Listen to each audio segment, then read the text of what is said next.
अस्सलामुअलैकुम. मी तबस्सुम पालेगार चांद उर्दू हायस्कूल मिरज येथे मराठी विषयाचे अध्यापन करते. विद्यार्थ्यांनो, आज आपण इयत्ता 10वीच्या संयुक्त मराठी आंतरभारती या पुस्तकातील कविता पाहणार आहोत. आपल्यासमोर स्क्रीनवर काय दिसत आहे? घरटे ना?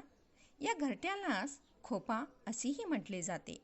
तर आपण खोप्यामध्ये खोपा ही कविता पाहणार आहोत. आणि हे खोपे आहे कशाचे? हे खोपे आहे सुगरण पक्ष्याचे.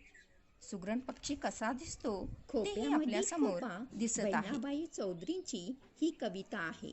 सर्वप्रथम आपण कवित्री परिचय पाहूया. शेतकऱ्याच्या कुटुंबातील संसारी स्त्रीची सुखदुःखे अनुभवताना स्वयंस्फूर्तीने बहिणाबाईंनी काव्यनिर्मिती केली.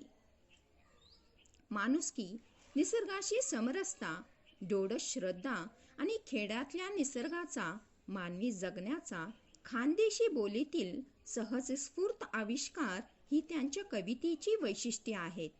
बहिणाबाईच्या मृत्यूनंतर त्यांचे पुत्र कविवर्य सोपानदेव यांनी आचार्य अत्रे यांच्या प्रोत्साहनामुळे बहिणाबाईची गाणी हा कविता संग्रह प्रकाशित केला.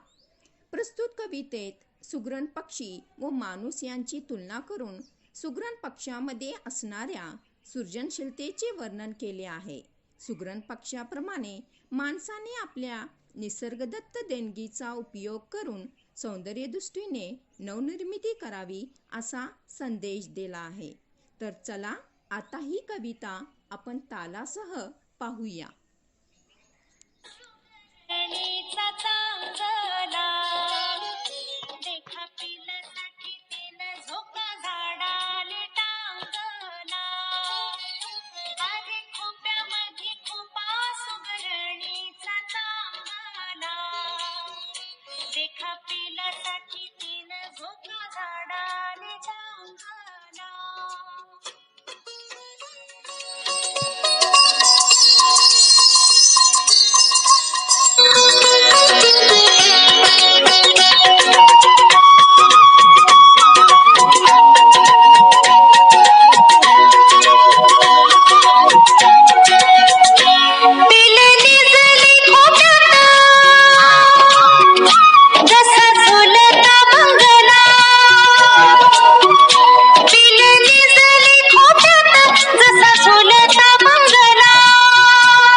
पिण्यासाठी तीन झोका झाडाली टांगला, झोका झाडाली टांगला, झोका